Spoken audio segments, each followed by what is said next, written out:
সহিহ বুখারীর 109 নম্বর হাদিস, মাথায় দাঁড় তুলবেন। রাসূলুল্লাহ সাল্লাল্লাহু আলাইহি ওয়াসাল্লাম মাইয়াকুল আলাইয়া মা লা ইয়াকুল ফাদমা কাদাহু মিনান নার। আমি কোনো কথা বলিনি এবং কথা যদি কেউ আমার নামে চালিয়ে দেয় এর থাকার জায়গা জাহান্নাম।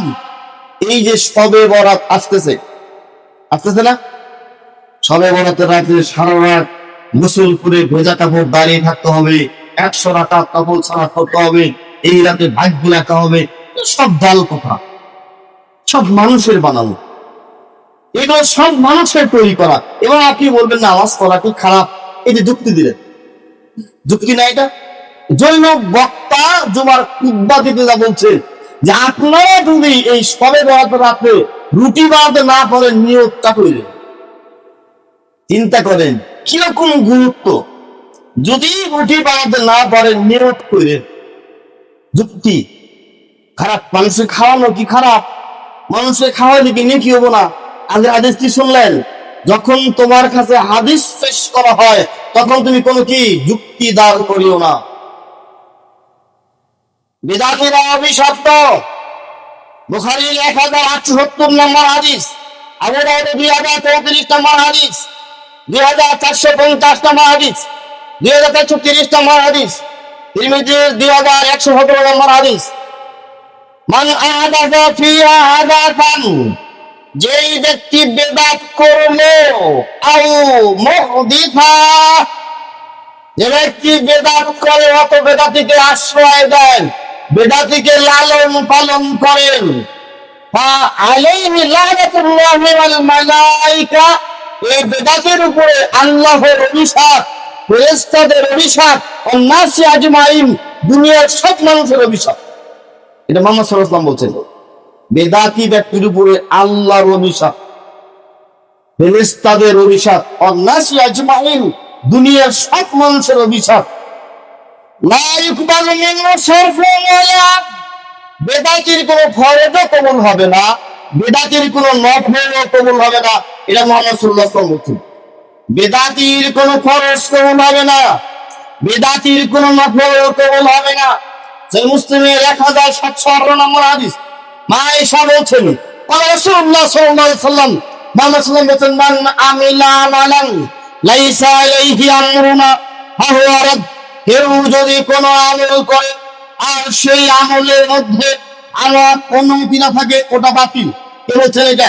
মুহাম্মদ সাল্লাল্লাহু আলাইহি ওয়াসাল্লাম বলছেন, কেউ যদি কোনো আমল করেন আর সেই আমলটা আমার অনুমোদন না থাকে ওটা বাতিল। দারিমি 98 নম্বর হাদিস। আন হাসান রাদিয়াল্লাহু আনহু قال, হাসান রাদিয়াল্লাহু আনহু বলছেন, মাত্তাবা কম বিদাবিদিনহিম, যদি কোন গোত্রে বেদাত চালু হয়, একটা বেদাত শুরু হয়, ইল্লা দিল্লাহ সুন্নাতি মিসলুহা, ওই জায়গাতে সুন্নাত আল্লাহ তুলে নিয়ে যান, সুম্মা লা ইউদুহা ইলাইহি ইয়াউমাল কিয়ামাহ, আর ওই সুন্নাত এখানে কোনদিন ফিরে আসে না। বেদাত যেখানে চালু হয় ওখানে সুন্নাত কোনদিন ফিরে আসে না।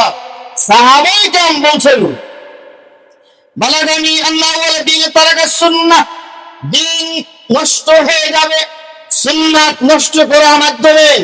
এযহাবু দিন সুন্নাতে সুন্নাহ, একটা সুন্নাত উঠে যাবে, একটা বেদাত চালু হবে, সুন্নাত উঠে যাবে, বেদাত চালু হবে। কারণ এযহাবুল হাবলু কুওয়াতে কুওয়া, যেভাবে পাটের রশি থেকে পাক খুলতে খুলতে রশি ফুরিয়ে যায়, একটা রশি পাক খুলতে খুলতে যেভাবে রশি শেষ হয়ে যায়, অনুরূপ ভাবে সমাজ থেকে সুন্নাহ উঠতে উঠতে একেবারে বিলুপ্ত হয়ে যাবেন, আর ওই সুন্নাহ কোনোদিন ফিরে আসবে না। বেদাতি ব্যক্তি কিয়ামতের মাঠে হাউজে কাউসারের পানি পাবে না। সহিহ বুখারী 7049 নম্বর হাদিস, 50 নম্বর হাদিস, 7051 নম্বর হাদিস, তিনটা হাদিস পর পর খুলবেন। মুহাম্মদ সাল্লাল্লাহু আলাইহি ওয়াসাল্লাম বলেন, ইন্না আল হাউজ, আমি চলে যাব হাউজে কাউসারের নিকটে, আমার পাশ দিয়ে যারা অতিক্রম করবে এদেরকে আমি পানি পান করাবো। একবার যে পানি পান করবে এর দ্বিতীয়বার পানির প্রয়োজন হবে না।